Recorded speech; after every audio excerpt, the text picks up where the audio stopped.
I am Anthony, the Internet Politician, and you are watching the Internet Politician Interviews. Today, I am with Pete Rosewicz, candidate for U.S. House District 9 for the state of Ohio. And before we begin, we have two disclosures. First off, I did contact all of the candidates running for this office, except for the incumbent Marcy Kaptur. She didn't provide a way to contact her. So if anybody from her party or campaign is listening, hit me up and we can do an interview for you. Otherwise, the other candidates, as I said, have been contacted. So then another one, I have already interviewed Tim Connors, who is running on the opposite side of the spectrum for this particular office. So you can check out that interview on this channel. And so, hi, Pete. How are you doing? Hey, I'm doing very well, thank you. How are you? I think I'm getting sick, and hoping it's not the thing going around right now. I haven't spoken to anybody who's from Asia, so not on purpose, just because I like being at home. Okay, so so I have 10 questions. I ask everybody these same questions. I might have some follow-ups if need be, but let's first question is, what entertained you while you were growing up? Oh, good question. So when I was younger growing up, I used to read a lot. I used to read like a lot of books a week. And then as soon as I had a little more reign of the television and the internet kind of got a little more accessible, it was all cartoons, MTV, like Real World Road Rules, and then the internet. The internet ruined cartoons. It sounds like, oh, the internet, forget cartoons, I'm done. Well, you know, it was also a great timing of like my adolescence, kind of like late grade school was where the internet was coming up. So, you know, I was not like 9 anymore. So just like cartoons or talking to girls on AOL Instant Messenger. And I was like, absolutely talking to them on AOL Instant Messenger. I had the best screen or the away messages ever. I had that game on lock. Okay, so when did your interest in politics begin? Man, that's a rough one. I mean, like as far as overall like real politics goes, I've had a general opinion, a general idea on what was going on, even from a young age. But I guess it really kicked in more so when I got into high school. I was very angsty. I was reading at a slightly higher grade level, and I understood a little more about what was going on. So when things were affecting me or my family, it wasn't just a thing of going, that's weird, I wonder why. I wanted to look into it. So I'd say probably, I don't know, 13, like, yeah, the general angsty years of like 13, 14. Okay, so what made you decide to campaign for office? So I actually just posted a nice little long diatribe about it. So I'll kind of summarize with you if that's okay. Yeah, sure. Yeah, so basically, long story short, when I was in 6th grade, so it was September of 1999, my best friend at the time, he died in a freak jet ski accident. Now, I was going to a private Catholic grade school. I had gone to St. Albert the Greats in North Royalton from kindergarten to 8th grade. And my best friend, the one who I hung out with every day, the one that I played, you know, up a grade when travel soccer, he was gone. And I was crushed, and I wanted to know why. Obviously, there's no reason for it, but none of my teachers seemed to even be willing to discuss the answer or possibility of it. So I realized that if I had a question and an answer wasn't given to me, I had to look into it for myself, whether it was available like readily or if I had to spend a couple hours a night once my parents went to bed trolling the internet trying to find answers to things. So that was what sparked my interest in questioning everything. And then once I started looking around and noticing that I was a, you know, middle-class white kid from North Royalton, and I had a different life than a majority of people. And once I figured out, or once I started noticing and asking questions like I always have, the answer was really obvious. And regardless of my privilege and my education and my upbringing, I'm not okay with what's going on in this country, and someone needs to speak up for it. And I figured, hey, I don't have a mohawk anymore, but I can still make a lot of noise, and people can notice me if I make enough ruckus. And hopefully people start noticing for good reasons. not just my stupid studded jacket. So, what are the primary platforms of your campaign? So, my main platform is campaign finance reform. And I know it's real sexy, real grab the voters headline type deal. But that's really the case. That's what the issue is. And this isn't my ramblings. This isn't my incoherent ideas for things. This is Lawrence Lessig. This is the gentleman that runs a school of law at Harvard. He and many other intellectuals and academics, they have looked at it. They have real statistically significant data that shows that Congress doesn't listen to us. Princeton's, I think it was that came out in 2016, saying that it doesn't matter who we are or what side of the issue you're on. We as a nation could be 99% behind a bill becoming a law.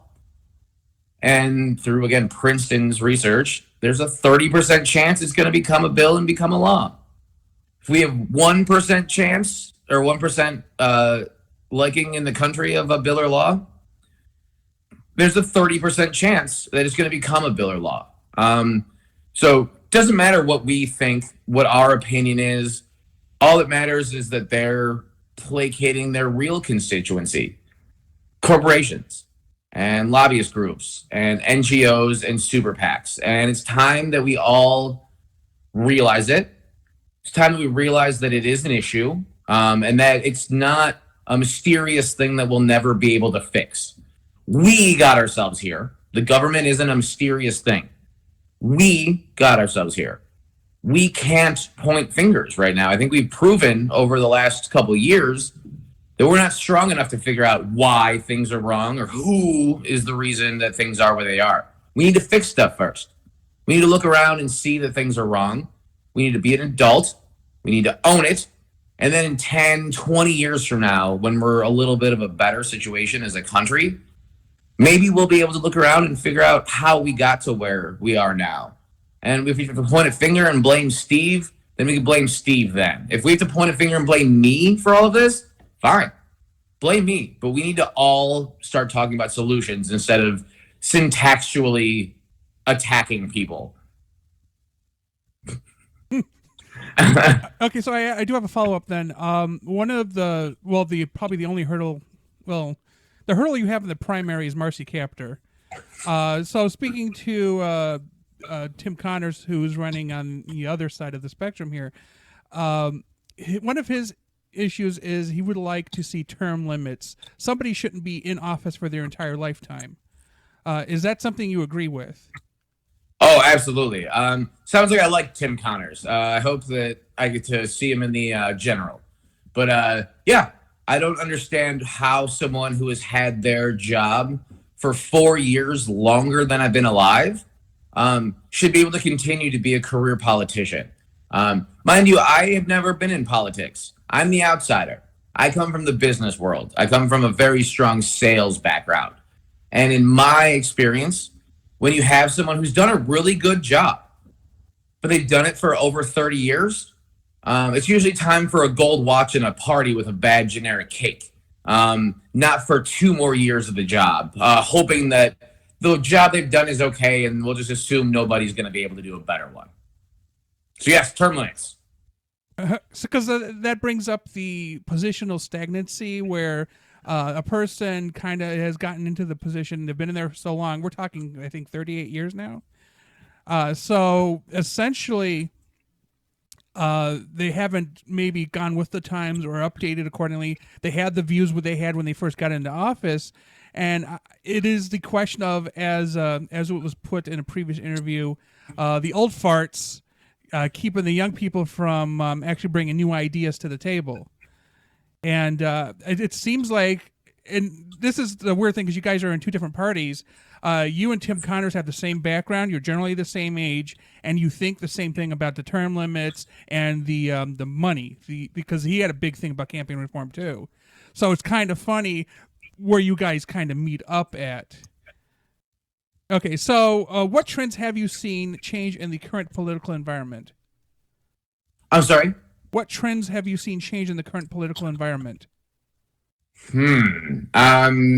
Like recently, like the last couple of years. Things that you've seen change, like maybe sentiments or perhaps citizen outrage, anything that you've seen change over. Okay, so let me put it in a different context. So Obama was president for 8 years. Trump's been president for 3 years. Are there things you've seen change, perhaps in the Democratic Party, or perhaps the United States as an entirety, that maybe are concerning to you? Oh, okay, great question. So yeah, absolutely. The biggest thing I would say is starting from the 2016 presidential election, when the Democratic National Convention, they decided that a democratically elected representative, a really good candidate who's now, I'm sure you've seen because this is your job, leaps and bounds ahead of everybody else in the Democratic race for the presidential seat. They decided to back Hillary. The emails that were leaked prove it, and she lost.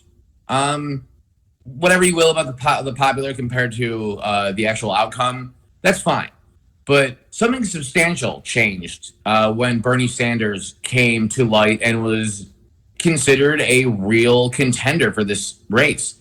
The DNC, and again, this is not because I think I'm cool or anything like that. This is what people have been saying for a long time. This is Richard Wolff. This is Noam Chomsky. This is Anand Giridharadas. The DNC has an issue with socialism because they're all career politicians. Because, like I had mentioned before, their constituency aren't voters. They're not us. It's their backers. It's their people who fund them. Even with Obama, it was throwing a bone to the military-industrial complex and starting the drone program, even though he was for the people and for change. Now, as usual about Donald Trump being a crazy person, he's not the root cause of this. This issue goes far beyond Donald Trump. He's a symptom. He needs to be trimmed and he needs to be cut out just like any superficial like tumor. But the tumor isn't the problem. Cancer is the cause. And there's a cancer in this country. And we need to look around and be willing to look at that lump on our arm and go, maybe that isn't a mosquito bite. Maybe I should get that checked out. And we need to take those results from getting checked out, not based on mass media, not based on whatever arm of the media industrial complex you may subscribe to. We need to start listening to people. We need to realize that there are homeless children in our backyards. 1 in 10 are the official numbers from the government. So you know the numbers are worse than that. Children can't eat. Elderly people have to decide between insulin and heart medicine on a monthly basis. We are better than this, I think. No, I know we're better than this as a country. I think we're better than this as a people in general. And I think that the change from hey, we are a nation, one nation. We're not one person who needs to worry about himself and his gerb, such as South Park put it. Okay. So what do you think will draw people to vote for you? Oh man, I have no idea. Well, I mean, youth is number one. You have actual customer service experience, so you're able to talk to people. And my understanding, because I do, of course, track you and other people I'm interviewing. You get out there. People know who you are. So, I mean, that should be the first answer to this question, which apparently makes you very thirsty. Yes. But, well, maybe when you go to events, and I know you've been to a few, how are the people reacting to you? Are you getting people coming up to you? What are they saying about you? Positive stuff. You don't necessarily go into anything negative. I don't know if there's any of that. Yeah, I mean, usually the first two things are that my hair is stupid and they don't like my breath. No, when I'm out at an event, I never have anything pre-planned. Like you mentioned, I was in sales. I worked at Quicken Loans right out of college.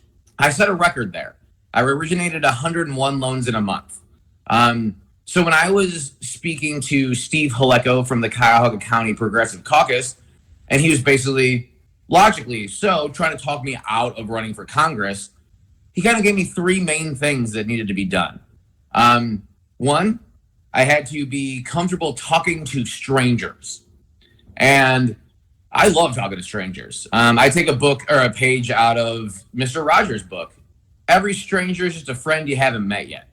Now, the second thing he said was you have to be able to say the exact same thing over and over and over again with the exact same conviction and passion. Now, we haven't really hung out, so you haven't been subject to me telling the exact same joke to every single person who was just out of earshot in the event I'm at. But let's go with the Quicken Loans thing. I wrote 101 loans in a month. There's only 30, realistically, there's 24 working days in a month. I had to say the same thing quickly and articulately with this same exact conviction as quick as possible and as efficiently as possible because I was trying to make money. The third was statistical data and extrapolating information from that. I have a marketing degree. Sorry, any of my professors that are watching this from the University of Akron, but I used to sleep on semester-long projects. I used to get all the information. I used to knock them out in a few hours before class. So I guess when I was just kind of bragging a little bit right there, sorry. But I kind of lost train of thought. My biggest thing when I'm talking to people is I don't have an outcome in mind. I don't care if they know I'm running for Congress. Half the time I don't tell people because who cares? I'm a talking head if at that point, if I'm just walking around going, hello, Pete Rosewicz, I'm running for Congress. Are you in my district? Tell me 3 to 5 things you don't like about it. I don't care. Everyone's got issues. They'll come up naturally. I just want to know people. Beyond me being a politician and obviously trying to pander to them. I want to know who they are. I want them to know who I am. And if I want to know if they like me, not the commercial version of me. Oh, that's very good. So what changes would you like to implement if you were elected in your first 100 days? Oh man, isn't that kind of like a presidential question? It is, but you could actually think about it in the terms of what is your highest priority. Well, yeah, like I mentioned, campaign finance reform. So the biggest thing I'm focused on, because even though it's evilly named to the point where it's hard to be negative, have a negative stance against it, Citizens United is one of the worst, most disgusting things we have ever allowed to happen as a country. There's a reason corporations exist. And I'm sure everyone knows, but I went to business school, so I'm annoying. The whole point of a corporation is to absolve the personal owners of it, the board members, the executive team. It absolves them of legal responsibility. There's some fiduciary duty and responsibility to those board members to ensure they make their investors money, but they have no legal bounds to them personally. So if I'm Pete Incorporated and I feed a child food that's laced with arsenic, yeah, that corporation is going to get in trouble, but I'm not going to jail. I'm not losing my house. I'm not having to do anything for real about it. So the fact that corporations can give money to politicians like their citizens, and they can voice their opinions like their citizens, they should have to be held responsible like citizens, not just as a shadowy private equity or firm that there's, X amount of people and they have a bunch of shady things going on, but it's separate from the owner. It's separate from Jeff Bezos. It's separate from Warren Buffett. It's a company. It's capitalism as a whole, and it's an easy to blame devil about when things go wrong. But corporations shouldn't have the same rights as humans. They should have a lot less, and they should have a lot worse and more strict rights, and a lot more things they have to prove on a daily basis to us than the other way around. So yes, Citizens United, repeal. So for anybody who's watching, to be clear, and if you don't know this, in the United States, businesses are considered an individual in both tax and legal terms. So what Pete is talking about is essentially the people who run the business, they could pretty much run it into the ground. And because it's an individual, really the business can, basically do anything and get away with quite a bit. As a legal entity, the business on its own even has its own social security number called a EIN or a tax ID number. So a lot of people use businesses or what they call shell companies to hide activity because, again, the business cannot actually get in trouble, or the business can get in trouble, but the individuals behind it cannot. So the United States law requires that businesses, nonprofit or commercial, have a board of trustees. So they're supposed to, and I'm going to use air quotes, oversee the operations of the said business. And now I'm going to move on to the next question. What changes would you like to make if you had unlimited resources and the full backing of the government and the people of this country? Ooh, well, shucks. I mean, I'm from Ohio, so I think step one would have to be water parks in every city. And sunshine 24/7. No. Both things very realistic. Fine. That's no fun. Okay. If I had unlimited funds and unlimited backing of the government, I would make sure that everybody had a place to sleep and access to food and clean water and healthcare. Yeah, very, very straight to the point. Okay, so I know that the question is how can people find more about your campaign online? You have a Facebook page, which is Rosewicz for Congress 2020, Instagram, which is your Peter Rosewicz, Twitter, which is also Peter Rosewicz, and do you have anything else? You said you had a website coming up.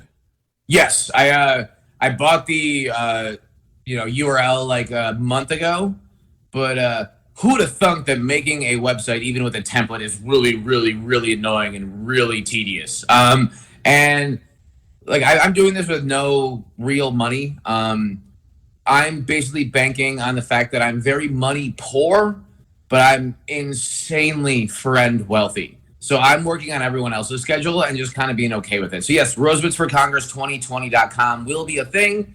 Until then, just take a look at my Instagram, Twitter, or Facebook, which I know might be kind of annoying. But I post things there. That's the easiest way for me to do it without having to pay anybody. And you did recently post, I believe, to your Facebook platform for a number of issues. So anybody who's watching this, check out his Facebook page to see more details on that. It's actually a long read because you go through pretty much everything. Yeah, I basically, because I posted two. One was kind of my, if you will, like a video game, my origin story.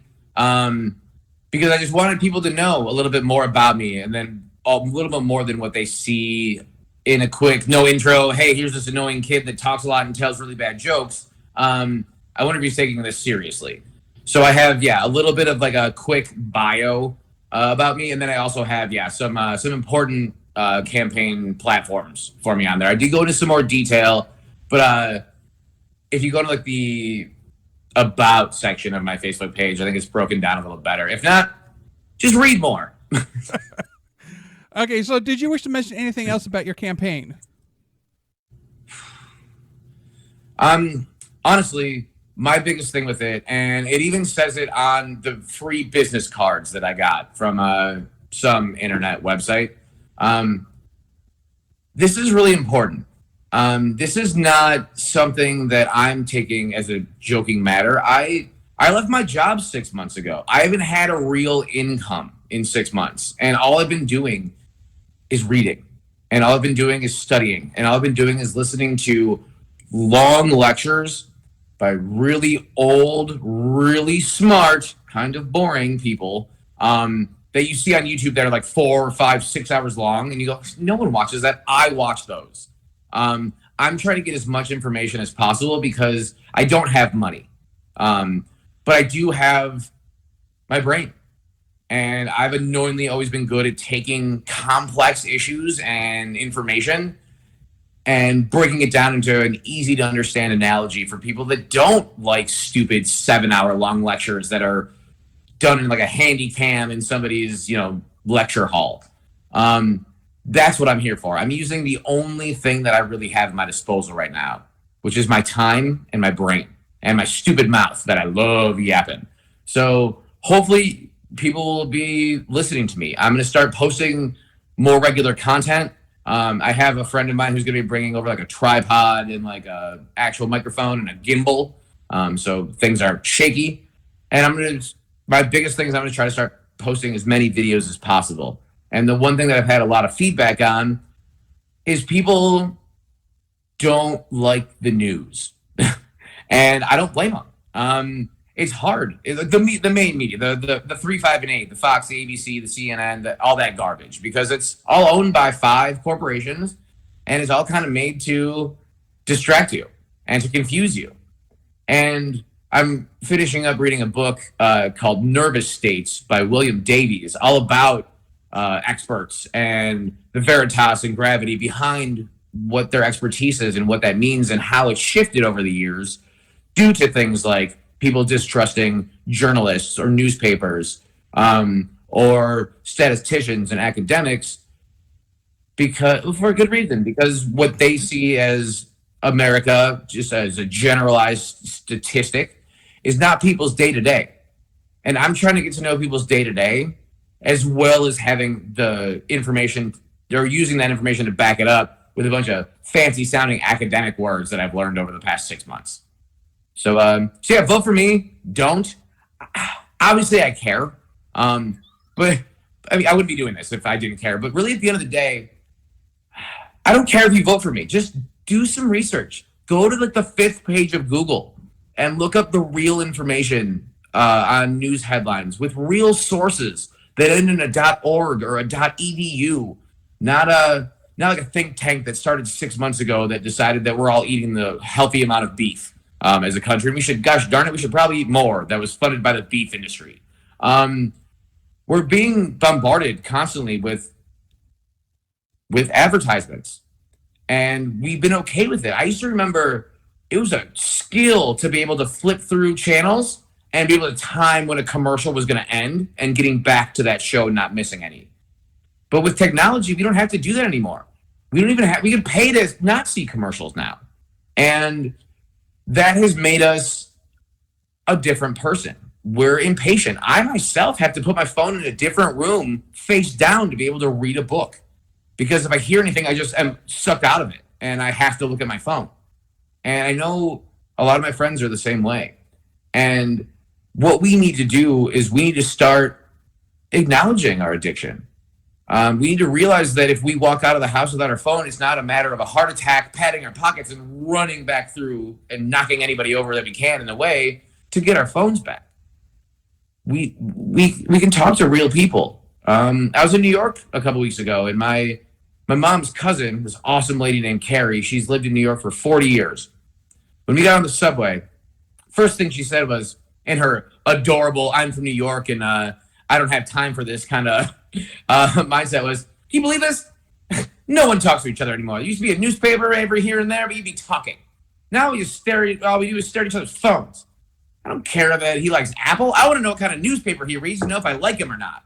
Like, that's something that is completely lost on my generation, and that sucks. Like, I hate staring at a phone. I love talking to strangers. I love telling bad jokes to people when they're at their jobs and they're really busy. And that 30 seconds of me getting annoying and telling them something stupid, you can notice it. It changes the way they carry themselves. They're not miserable. They're not focused on their 12-hour shift that barely pays them enough to fill the gas tank to get to their job, let alone their rent or their education or their child's food. There's better ways to do this stuff. And America's a great country, but it's not ipso facto the best country in the world when we have statistics that are readily available. You can search America ranking and see that we're double digits. We're usually high 20s, mid 30s in a lot of things. And why don't we prove that we're the best nation? Why don't we learn from other people like we used to? When we used to let every single immigrant into this country, we used to welcome them with open arms. And sure, we were always slightly racist as a country inherently, but we can move past that. We can take information, we can take traditions, we can take recipes, we can take ideas. We can discuss ideas and we can develop them together with humans that happen to not have American papers. And that's what really at the end of the day, that's what I'm hoping to do. So vote for me. Don't vote for me. Whatever. Just show up and vote, please. But also vote for me because, you know, obviously. Okay. Well, thanks for talking to me. Again, this is Pete Rosewicz. He's running for United States House, Ohio, District 9. And early elections have already started, so, you know, hit your polling place up. Again, you have until the first, I believe it's the first Tuesday of March. Yes. Okay, so you could tell I have not voted yet.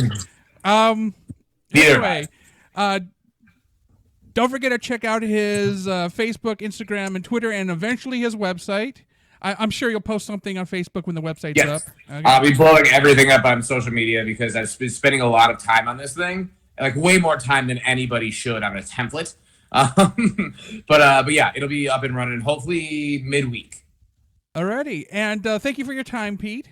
Yeah, thank you so much for reaching out to me. This is really important what you're doing, and thank you. And you know that I'm going to have to tell you a bad joke before I let you go, right? Well, can I stop recording this? Fine. Okay. So, thanks everybody for watching. Remember to like and subscribe. Thank you for watching this video. We would also like to thank our contributors and patrons for supporting this video. If you wish to add to the discussion, post a comment below. Please remember to like, subscribe, and check out our other videos. Thank you for checking out our content. Before you leave, please remember to click like and then subscribe. If you want to receive notifications, do not forget to enable them by clicking on the bell. Then afterwards, check out our social media at HaslageNet and our website at haslage.net.